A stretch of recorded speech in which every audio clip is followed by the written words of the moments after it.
कमाने वाली बहू। मम्मी, आप हमारे साथ दिल्ली चलो। पापा थे तो अलग बात थी, अब आप अकेली यह गांव में कैसे रहेंगी? बेटे आलोक ने कहा तो मैं असमंजस में पड़ गई। हार्ट अटैक से हुई इनकी अचानक मौत से मैं अपने आप को लाख कोशिशों के बाद भी संभाल नहीं पा रही थी।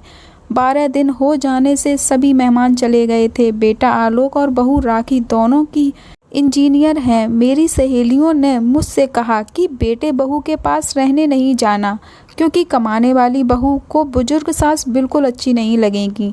उसकी आज़ादी में तुम्हारे जाने से खलल पड़ेगी। वो तुम्हें ताने मार मार कर तुम्हारा जीना हराम कर देगी। वैसे भी भाई साहब ने जीते जी ही पूरी संपत्ति बेटे के नाम कर दी थी। ऐसे में तो पूरी संभावना है कि बेटा बहू यहाँ का मकान बेचकर माल तो सब ले लेंगे और तुम्हें पाई पाई के लिए तरसा देंगे। लेकिन बेटे बहू के साथ जाना मेरी मजबूरी भी थी। 60 की उम्र में अपने घुटनों के दर्द के कारण मैं अपनी किराना दुकान चलाने में असमर्थ थी। 12 दिन के कार्यक्रम का पूरा खर्चा बेटे ने ही किया, लेकिन छोटे मोटे खर्चे के लिए बेटे के आगे हाथ फैलाना मुझे ठीक नहीं लगा और जो थोड़े बहुत पैसे हमने जमा कर रखे थे वह खर्च हो गए। अब हालत ये थी कि मेरे पास 100 रुपये भी नहीं थे। असमंजस में मैं आलोक को कोई जवाब नहीं दे पाई। इतने में राखी ने कहा, मम्मी जी बताइए कि कौन कौन सी साड़ियाँ रखनी हैं, मैं आपकी सूटकेस पैक कर देती हूँ। राखी के ऐसा कहने पर मैं कुछ बोल नहीं पाई और चुपचाप उन लोगों के साथ दिल्ली आ गई। आलोक और राखी दोनों ही मेरा पूरा ख्याल रखते। सभी साथ ही में खाना खाते। राखी मेरी पसंद के हिसाब से खाना बना देती। दोनों की यही कोशिश रहती कि मुझे इनकी याद ना सताए, मैं खुश रहूं। 8 साल का पोता मिंटू तो दादी माँ कहकर मेरे आगे पीछे घूमता रहता। मैं कोई भी चीज़ के लिए बोलती तो वो चीज़ मुझे बराबर ला कर देते। यह सब देखकर मेरे मन को बहुत शांति मिल रही थी। मैं सोचने लगी कि लोग बेवजह ही आजकल के बच्चों को बदनाम करते हैं कि वह लोग बुजुर्ग माँ बाप की कद्र नहीं करते। खासकर यदि बहू कमाने वाली हो तो वो सास को नौकरानी ही समझने लगती है। राखी भी तो कमाती है, लेकिन कितने अच्छे से घर और दफ्तर दोनों संभालती है। कभी कोई ताना नहीं मारती। वो तो मुझे ही लगता है कि वो ऑफिस और घर दोनों जगह का काम कर थक जाती होगी, इसीलिए मैं भी थोड़ा बहुत काम कर लेती हूँ। लेकिन बेटा बहू दोनों ने कभी भी मुझे किसी काम के लिए नहीं कहा। 1 महीने कैसे बीत गया पता ही नहीं चला। आज सबने बाहर घूमने का कार्यक्रम बनाया। मॉल में घूमते घूमते राखी और आलोक एक दुकान से कुछ खरीद करने लगे। मैं और मिंटू थोड़ा आगे निकल गए। आइसक्रीम की दुकान पर मिंटू ने कहा, दादी माँ मुझे आइसक्रीम खानी है। मेरे ऊपर तो मानो बिजली गिर गई, क्योंकि मेरे पास तो पैसे ही नहीं। इतने दिनों में पैसे की कोई ज़रूरत महसूस ही नहीं हुई थी। अब क्या करूँ? मेरा उतरा हुआ चेहरा देखकर मिंटू ने फिर कहा, दादी माँ प्लीज़ ले लीजिए ना। सॉरी बेटा, मैं अपना पर्स घर में ही भूल गई। मेरे ऐसा कहने पर मिंटू ने मेरी तरफ कुछ अजीब नज़रों से देखा।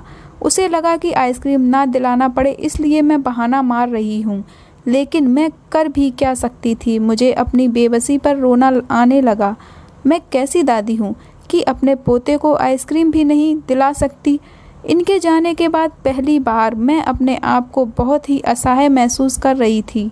हमने बाहर डिनर किया। राखी ने मेरे पसंद की काजू करी ऑर्डर की थी, लेकिन मुझे उसमें भी स्वाद नहीं आ रहा था। घर आने पर थोड़ी देर सभी ने टीवी देखी। आलोक सोने चला गया और राखी मिंटू को कमरे में गई ताकि मच्छर की टिकिया लगाकर उसे ब्लैंकेट आदि देकर सुला दे। मैं भी अपने कमरे में सोने जाने लगी। इतने में मुझे मिंटू की आवाज़ सुनाई दी, मम्मी दादी माँ बहुत ही कंजूस हैं। तू ऐसे कैसे बोल रहा है? हाँ मम्मी, आज मॉल में घूमते वक्त मैंने दादी माँ को आइसक्रीम दिलाने को कहा तो उन्होंने कहा कि वह अपना पर्स घर पर ही भूल गई हैं। कितना अच्छा है ना मम्मी कि बाहर जाओ तो पर्स ही साथ में ना ले जाओ, तो कुछ खर्चा ही नहीं होगा। कंजूस दादी माँ।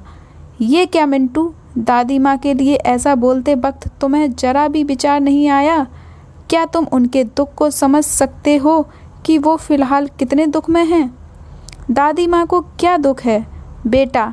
अभी तक दादी माँ और दादाजी गांव में एक साथ रहते थे। अब अचानक दादाजी हम सबको छोड़कर चले गए। जिस व्यक्ति के साथ हम चौबीसों घंटे रहते हैं, साथ में उठते बैठते हैं, साथ में खाना खाते हैं, अपना दुख सुख शेयर करते हैं, वो ही व्यक्ति अचानक हमसे बहुत दूर चला जाता है तो कितने दुख होता है ये अभी तुम नहीं समझ सकते।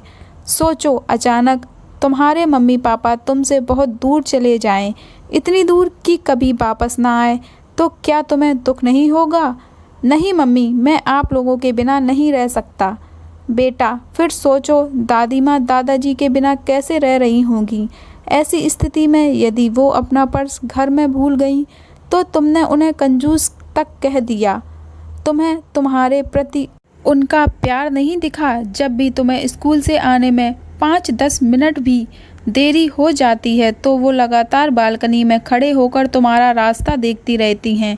उस दिन उनके घुटनों में बहुत दर्द होने के बावजूद तुम्हारे कहने पर उन्होंने तुम्हारी मनपसंद मेथी मटर मलाई बनाई थी। इसीलिए बेटा, किसी के लिए कोई भी राय बनाने से पहले उस व्यक्ति के दृष्टिकोण से भी सोचना चाहिए। सॉरी मम्मी, ये वार्तालाप सुनकर मुझे अपनी बहू पर बहुत गर्व हुआ। उसकी जगह यदि मैं होती तो शायद मैं भी अपने बेटे को इतने अच्छे से नहीं समझा पाती। सुबह आलोक ऑफिस चला गया और मिंटू स्कूल। राखी ऑफिस जाते जाते मेरे हाथ में कुछ रुपए देने लगी। ये क्या बहू, मुझे पैसों का क्या काम है? मम्मी जी, इंसान को पैसों का कब काम पड़ जाए कह नहीं सकते। आप मंदिर जाती हैं, कभी दक्षिणा चढ़ा दीजिए, कभी मिंटू के कोई चीज़ के लिए जिद करने पर उसे वो चीज़ लेकर दे दीजिए। लेकिन बहू, मम्मी जी, यदि यह पैसे आलोक आपको देते तो क्या आप मना करती? नहीं ना, आपकी बहू भी कमाती है तो फिर आप अपनी बहू से पैसे क्यों नहीं ले सकती? राखी की बात सुनकर खुशी के मारे मेरी आंखों में पानी आ गया। जो बात मेरा बेटा भी समझ ना सका वो बात मेरी बहू ने समझ ली थी। मैं ईश्वर से प्रार्थना करने लगी कि मेरे जैसी बहू वो सबको दे। लोग बेवजह ही कुछ कमाने वाली बहुओं के दुर्व्यवहार को देखकर सभी कमाने वाली बहुओं पर लांछन लगाते हैं कि वह तुक मिजाज और घमंडी होती हैं। सास ससुर उनको बिल्कुल अच्छे नहीं लगते आदि। कुछ बहुएं राखी जैसी समझदार, सुलझे विचारों वाली, बड़ों का सम्मान करने वाली भी होती हैं। आज राखी के कमाने वाली बहू के बारे में मेरी आंखों पर बड़ा पर्दा हटा दिया। यह कहानी आपको कैसी लगी और इसी प्रकार की कहानियों को सुनने के लिए मेरे चैनल को सब्सक्राइब, लाइक एंड कमेंट करें। Thank you for watching.